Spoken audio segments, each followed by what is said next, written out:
లక్షల కోట్ల పౌండ్లు దోచుకొని పోయినాడు ధన రూపంలో. అంతటితో వాడికి సంతృప్తి చెందరా, అతి విలువైనటువంటి కోహినూరు వజ్రాన్ని కూడా దోచుకొని పోయినాడు, దాంతో కూడా సంతృప్తి చెందరా. వాడి కన్ను ఆగ్రా కోట మీద, తాజ్ మహల్ మీద కూడా పడింది.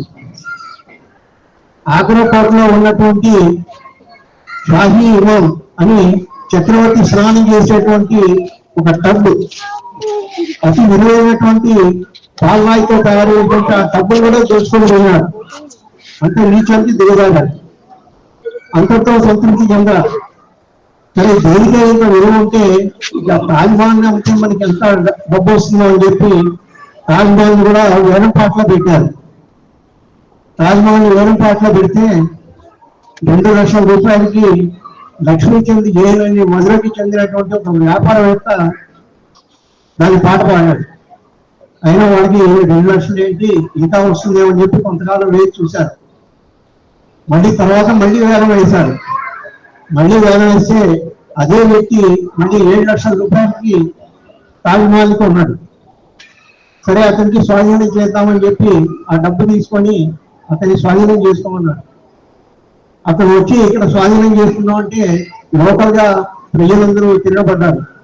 ఒకసారి కాదు 2 సార్లు వచ్చాడు. 2 సార్లు వచ్చినా కూడా లోకల్ ప్రజలందరూ తిరగబడ్డారు, దాన్ని స్వాధీనం చేసుకోవడానికి వీల్లేదు, ఇది మా సంపద అని చెప్పి. ఆ విధంగా భయపడినటువంటి ఈ ఆంగ్ల సామ్రాజ్యం ఇక బాగా తిరుగుబాటు వస్తుంది, మన ఈస్ట్ ఇండియా కంపెనీ కూడా తిరుగుబాటు వచ్చే పరిస్థితి వచ్చిందని చెప్పి వెంటనే ఆ వేలంపాటను ఆపేయమని చెప్పారు. దాంతో ఆ డబ్బు అతనికి వాపస్ చేసేసి ఆ విధంగా తాజ్ మహల్ వచ్చింది. లేదంటే తాజ్ మహల్ కూడా ఈ పాటికి ప్రైవేట్ పరం అయిపోయింది. మనందరికీ తెలుసు డాక్టర్ రవీంద్రనాథ్ ఠాగూర్ శాంతినికేతన్ విద్యా సంస్థని స్థాపించాడు. వంగ భాషలో గీతాంజలికి రచయితలను మొదలు బహుమతి పొందాడు. మన జాతీయ గీతాన్ని జనగణమన రూపకల్పన చేశారు. వందే మాతరం గీతానికి స్వరాలాపన చేశారు. ఆయన అంటారు, భారతదేశం అంటే సత్యం, శివం, సుందరం.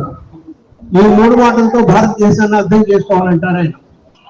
సత్యం అంటే నిజం, ఏమంటే శాశ్వతమైనది, అంటే ఎప్పుడు భూత భవిష్యత్ వర్తమాన కాలాల్లో ఏ మార్పు చెందని దాన్ని సత్యం అంటారు. సత్యం అంటే 3 కాలాల్లో మార్పు చెందని మనకు తెలుసు. అంటే ఒక వ్యక్తి కానీ ఒక వస్తువు కానీ దేశ కాల రూప పరిచ్ఛిన్నమై ఉంటుంది. పరిచ్ఛిన్నం అంటే కొన్ని పరిమితులకి లోబడి ఉంది. ఉదాహరణకి ఇక్కడ ఈ చెట్టు ఇక్కడే ఉంటుంది, ఇదే జాతికి చెందిన చెట్టు వేరే చోట ఉండొచ్చు, కానీ ఈ చెట్టు మాత్రం ఇక్కడే ఉంటుంది. దీన్ని దేశ పరిచ్ఛిన్నం అంటారు. అలాగే కాల పరిచ్ఛిన్నం. కాల పరిచ్ఛిన్నం అంటే ఇప్పుడు మన రాధా మనోహర్ గారు ఇక్కడే ఉన్నారు, ఇదే సమయంలో ఆయన ఎక్కడో శంషాబాద్ ఎయిర్పోర్ట్లలో, సికింద్రాబాద్ రైల్వే స్టేషన్లో ఉన్నారంటే అవకాశం లేదు. దీన్ని కాల పరిచ్ఛిన్నం అంటారు. అలాగే రూప పరిచ్ఛిన్నం. రూప పరిచ్ఛిన్నం అంటే నేను ఇప్పుడు ఏ రూపంలో కనపడుతున్నానో అదే రూపంలో ఉంటాను. అంతేగాని ఏదో మహేష్ బాబు గారు కనపడాలంటే నేను కనపడలేదు.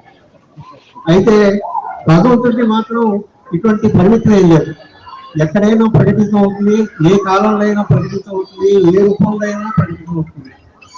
అందుకనే ప్రహ్లాదుడు చెప్తాను, ఇందువల్ల నేడని సందేహం అంటూ చెప్పిన సర్వోపరుడు ఎందెందు చూసినా అందందే గలడు దానవాగ్ని అని చెప్పి ప్రహ్లాదుడు చెప్తాడు.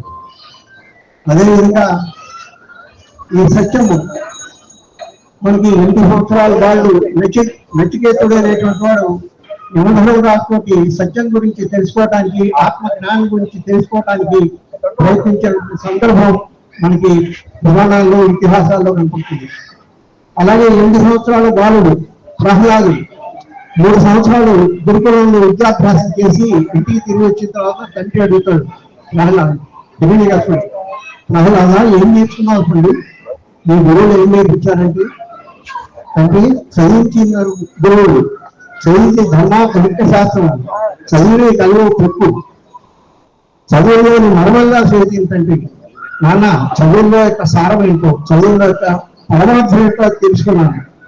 ఏంటా పరమార్థం అంటే, ఈ భూమి గుండ్రంగా తిరుగుతుంది కదా, ఈ భూమి గుండ్రంగా తిరుగుతుందా ఏదో బ్యాలెన్స్ తప్పిన సీలింగ్ ఫ్యాన్ లాగా అడ్డదిడ్డగా తిరిగింది అనుకుంది. మనం ఉంటామా? ఉండలేదు. అలాగే మనం పీల్చుకునేటువంటి గాలి ప్రపంచమై పీల్చింది అనుకోండి, మనం ఉంటామా? ఉండలేదు. కిరణాలు ప్రసరిస్తున్నటువంటి సూర్యుడు భగవగా ఉండాలనుకోండి, మనం ఉంటామా? ఉండలేదు. అలాగే ఉప్పొంగుతున్నటువంటి సముద్రం తీరం వరకు వచ్చి ఆగిపోతుంది, అదే భూమి నుంచి తెచ్చుకోకపోతుంది అనుకోండి, మనం ఉండగలమా? ఉండలేదు. నక్షత్రాలు ఆకాశంలో అంటిపెట్టుకొని ఉంటాయి, అదే జరగల్లాగా తప్ప రాని అనుకోండి, మనం అందరం ఉంటామా? ఉండలేదు. కాబట్టి భూమి తన చుట్టూ తాను ఎలా తిరగాలో, సూర్యుడు ఎంత ప్రకాశించాలో, గాలి ఎంత వీచాలో, సముద్రం ఎక్కడి వరకు ఆగిపోవడంలో ఎవరైతే నిర్దేశిస్తున్నాడో అదే పరమాత్మ, అదే సత్యము. ఆ సత్యాన్ని మేము తెలుసుకున్నాం అని చెప్పారు. నేను బతికొక్కలేనా ఇవన్నీ తెలుసుకున్నానని చెప్పారు. బ్రహ్మవంశుడు రాక్షసులే కావచ్చు, కానీ ప్రహ్లాదుడు తల్లి గర్భంలో పిండ రూపంలో ఉన్నప్పుడు నారాయణ మంత్రాన్ని ఎలా పఠించాడు, అలాగే మహాభారతంలో అభిమన్యుడు తల్లి గర్భంలో ఉన్నప్పుడు కృష్ణుడు పద్మవ్యూహంలో ప్రవేశించడానికి ఎలా నేర్చుకున్నాడు అంటే పిండ రూపంలో తల్లి గర్భంలో ఉండగా మనకి విద్యా వికాసాన్ని నేర్పినటువంటి సంస్కృతి మన భారతీయ సంస్కృతి. అలాగే స్వాతంత్రానికి సంబంధించి 1-2 ఉదాహరణలు చెప్తాను. మనకి ఎంతో మంది త్యాగాలు చేశారు మనకి తెలుసు. గాంధీ గారు, నెహ్రూ గారు, సుభాష్ చంద్రబోస్, మరేం గారు, భగత్ సింగ్. అలాగే పాట్నాలో స్కూల్లో చదువుతున్నటువంటి విద్యార్థులు 10, 11, 12 విద్యార్థులు 6,000 మంది పాట్నాలో సచివాలయం మీద 3 రంగుల జెండాను ఎగరేయడానికి ప్రయత్నం చేస్తారు. చేసే వాళ్ళందరినీ అడ్డుకోవాలని చెప్పి అక్కడ మ్యాజిస్ట్రేట్ వాడిని అడ్డుకుంటాడు. అయితే మధ్యాహ్నం 2 గంటల వరకు వాడిని అడ్డుకోగలుగుతాడు, కానీ 6,000 మందిని అడ్డుకోవటం అది సాధ్యం కాదు. అప్పుడు వెంటనే సిపాయిని వాళ్ళ మీద కాల్పులు జరగమంటారు. అయితే దాంట్లో ఉన్న సిపాయిలందరూ రాజస్థానీ వాళ్ళు, బిహార్ వాళ్ళు. చూస్తూ వాళ్ళు కూడా భారతదేశ పౌరులు, మనం చిన్న చిన్న పిల్లలు ఎలా చంపుతామని చెప్పి వాళ్ళు వ్యక్తి తుపాకులు దించేస్తారు. అప్పుడు ఆ మేజిస్ట్రేట్ కోపం పొట్టలేక దూర్కారాన్ని పిలుస్తాడు, పిలిచి వాళ్ళని కాల్చమంటాడు. 8 మంది విద్యార్థులు జాతీయ పతాన్ని పట్టుకొని వరుసగా వస్తూ ఉంటారు. వాళ్ళు షూట్ చేయగానే మొట్టమొదటి విద్యార్థి పడుకోవాలి. పడిపోతే ఆ జెండాన్ని 2వ వాడికి ఇచ్చి 2వ మాత్రం అని చెప్పి అతను కూలిపోతాడు. తర్వాత 2వ వాడిని కాలుస్తారు. ఆ 2వ వాడు ఆ జెండాన్ని 3వ వాడికి అందించి వాడికి కూలిపోతాడు. ఆ విధంగా 7 విద్యార్థులు ప్రాణాలు అర్పించిన తర్వాత 2వ విద్యార్థి ఆ జెండాను పెట్టుకొని ఆ తుపాకీ గోడను లెక్క చేయకుండా వెళ్ళి సచివాలయం మీద పరిగెత్తుకుంటూ వెళ్ళి జెండాన్ని గెలుస్తాడు. అటువంటి పాట్నాలో ఆ విద్యార్థుల యొక్క స్మారకార్థం వాళ్ళ యొక్క శిల్పాలను అక్కడ ప్రదర్శించడం జరిగింది. అదేవిధంగా ఎంతో మంది మనం మీరా ఆర్య పేరు ఎవరైనా ఉన్నారా? మీరా ఆర్య అంటే సుభాష్ చంద్రబోస్ దగ్గర గూఢచారిగా పనిచేసినారు. ఆమె భర్త బ్రిటిష్ వాళ్ళ దగ్గర సిఐడి ఇన్స్పెక్టర్ గా పనిచేసేవాడు. అతనికి అప్పచెప్పారు సుభాష్ చంద్రబోస్ పట్టుకోమని. సరే, అతనికి తెలియకుండా ఈ మీరా ఆర్యాన్ని చేస్తుందంటే సుభాష్ చంద్రబోస్ దగ్గర గూఢచారిగా పనిచేసి ఇక్కడ సమాచారం అంతా అందిస్తుంది. సరే, తన భార్య ఎలాగో దగ్గర గూఢచారిగా పనిచేస్తుంది, ఈమెను అనుసరిస్తే సుభాష్ చంద్రబోస్ చంపొచ్చు అనే ఉద్దేశంతో అతను రహస్యంగా వెంబడిస్తాడు. ఒకసారి సరే వెళ్ళి అందుకు సుభాష్ చంద్రబోస్ కనుక్కోగానే వెంటనే కాల్పులు జరుగుతారు. అయితే అదృష్టవశాత్తు సుభాష్ చంద్రబోస్ తప్పించుకోవడం జరుగుతుంది. ఒక గుడ్డు వెళ్ళి తనకి ప్రైవేట్ జరుగుతుంది, గాయం అవుతుంది అతనికి. వెంటనే మీరా ఆర్య ఏమాత్రం లెక్క చేయకుండా తన మొదలు ఉన్నటువంటి కత్తిని తీసి తన భర్తని చంపేసింది. అటువంటి వేరే నారీలకు జన్మనిచ్చినటువంటి దేశం నా దేశం, భారతదేశం. అలాగే రాణి అపత్తా చౌక పేరు ఎవరైనా ఉన్నారనే తిన్నాను.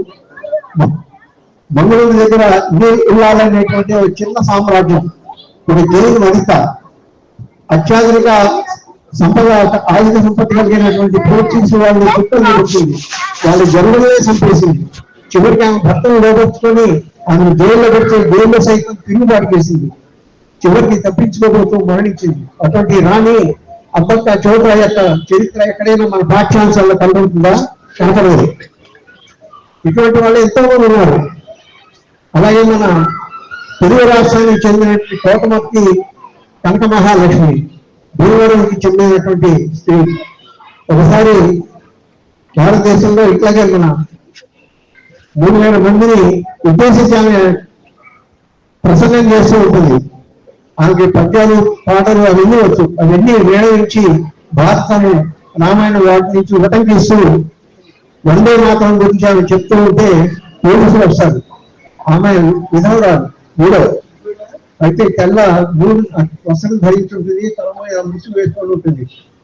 వచ్చేటప్పుడు ఈ పోలీసులు వచ్చేటప్పటికి అందరూ భయపడి లేస్తుంటే మీరేం భయపడకండి, పోలీసులు మనలాంటి వాళ్ళే, మన సోదరులే అని చెప్పి పోలీసు ఆఫీసర్ను ఉద్దేశించి అంటుంది, ఓ ఇన్స్పెక్టర్ మీ తుపాకీ గుండు కొట్టదు, నా గోడు గుండు కొట్టదో చూద్దాం, ధైర్యం ఉంటే కాల్చు అని చెప్తుంది.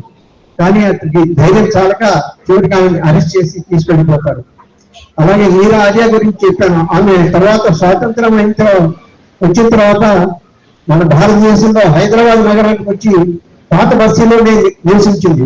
మన ప్రభుత్వం ఏమాత్రం ఆదుకోలేదు, ఏమాత్రం పునరావాసం కల్పించలేదు. చివరికి పూలు అమ్ముకొని జీవించి 1998లో హైదరాబాద్ నగరంలో పాత బస్తీలో ప్రాణాలు వేసింది. అటువంటి వాళ్ళ గురించి మన చరిత్రలో ఎక్కడా కనపడదు. ఏం కనపడతాయి? ఎవరో వచ్చి ఆక్రమించుకున్నాడు. భారతదేశం అంటే ఒక ధర్మశాస్త్రం. ఒక్కొక్కసారి ఒక్కొక్క విదేశీ రాజు వచ్చి మనల్ని ఆక్రమించుకున్నాడని విదేశీ యొక్క చరిత్రలే ఉంటాయి. కానీ మన భారతదేశంలో ఇక్కడ పుట్టి పెరిగి మన భారత స్వాతంత్రం కోసం పోరాడిన వాళ్ళ గురించి ఎక్కడ మనకు కనపడదు. ఇటువంటి వక్రీకరించిన చరిత్రనే మనం చదువుకుంటాం. ఈనాటికి అదే చదువుకుంటాం. మన పిల్లలు మనవాళ్ళు కూడా అదే చదువుకుంటారు. కానీ విద్యా విధానంలో మార్పు రావాల్సిన అవసరం ఉంది. అందరూ నడుము కట్టి దానికి శ్రమించాలని కోరుకుంటూ ఈ అవకాశం నాకు ఇచ్చినటువంటి కమిటీ వారికి ధన్యవాదాలు చెప్తూ